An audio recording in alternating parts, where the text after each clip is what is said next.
what is this boy capable of? He's found it a bit difficult since then, hasn't he? Yeah, he went to Adelaide for the Derby. And was a bit unlucky there and didn't really perform. And then he went to Wentworth Park before having a break. So he's had 2 ones back from a break. So he had a last start in October, and then we didn't see him until the 28th of November where he was at Geelong. He was slightly disappointing off a wide draw in that race. That was a one-turn track. He might not be suited to one turn. He was a little bit better here last week in a Silver Chief heat.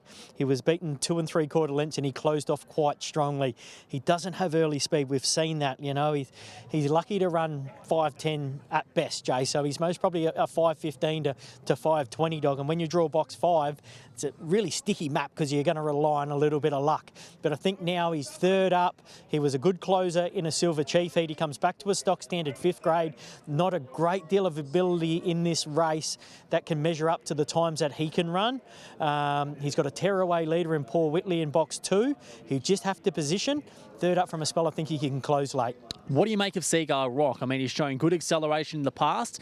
Box 8 here, is that difficult for him? Well, when he gets it right, he's quite good. But a lot of times lately, he's been terrible away and then been dropping to the fence. So he'd need to be on his best box manners off box 8 to be competitive here. I think he's racing well enough, but he's just not beginning. And in a race of this quality, off box 8, he'd need to begin well to put himself in the firing line early to give him a chance to return back to the winners list. All right, we've spoken about Paul Gunner on Sky Racing Active. He started off his career in fantastic style.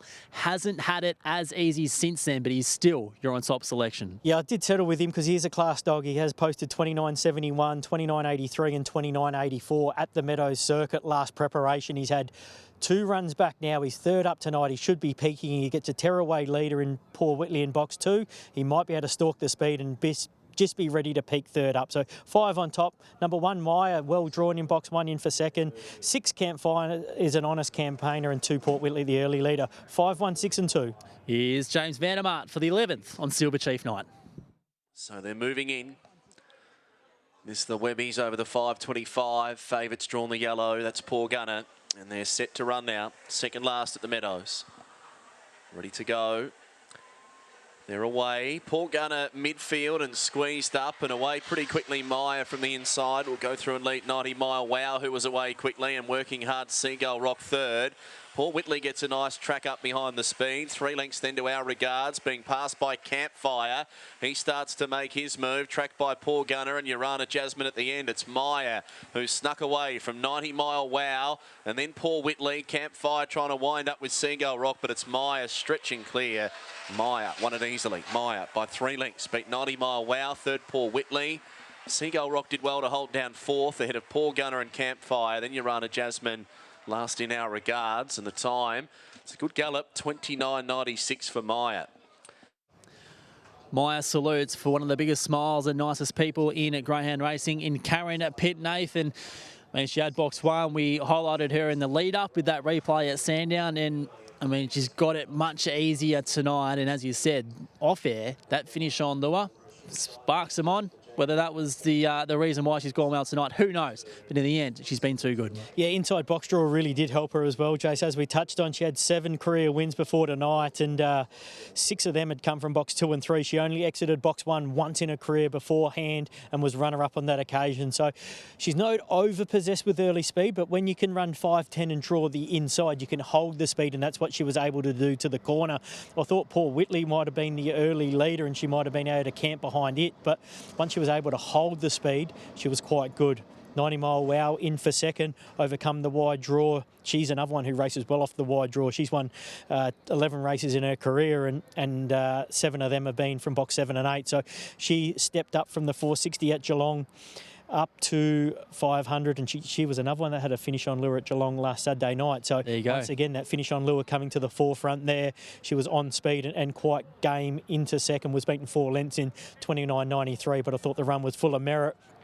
Paul Whitley into third, didn't lead as we've seen the last couple of weeks. She's been able to post 5.05 and 5.13 and been able to lead tonight. She wasn't able to lead, but she boxed on quite well into third position, but take nothing away from Maya. She was in front from go to woe, used box 1 to full advantage, and to break 30 seconds is quite a good run for this greyhound. So she's in good form, made it 2 wins in the last 3 starts, backing up a 29.60 Sandown win a couple of weeks ago with an impressive 29 and 93 win here this evening.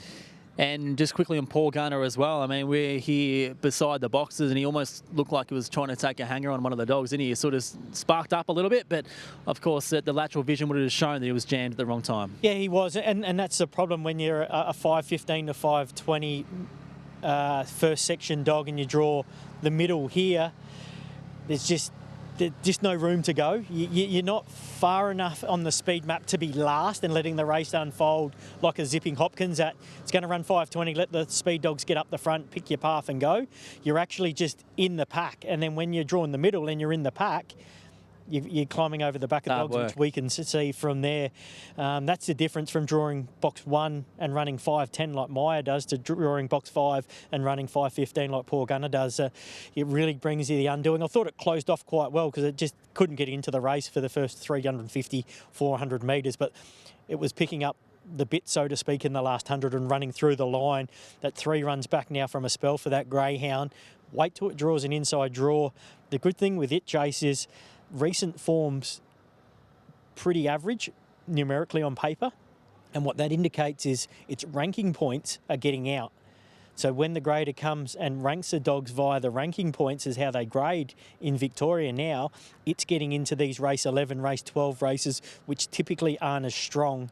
So now it's had 3 runs back. It's getting into a lower class grade 5 race around the Metropolitan Circuit. I think it's ready to win when it draws the right box and can position closer to the lead. And celebrated his birthday just over a week ago. So it's just turned 2, which means plenty more to come. Yeah, plenty more to come. We know the ability the greyhound's got. It's had a spell, you know, obviously underperformed in South Australia and in Sydney for a couple of runs, but the opinion and the class that it produced in the early part of its career was certainly well above average. You don't run 29.7 around the Meadows as a baby in a maiden final unless you're well above average. So, as you said, got plenty of time on its side, starting to get some miles back into its legs, having 3 runs back from a spell and getting back down to a more suitable grade that it will be able to position a bit closer. And if it can draw well, I think it can get some confidence moving forward and most probably 1 to Black Book when it draws the right sort of box that it'll be winning shortly. Indeed. So Maya wins the 11th here at the Meadows. Now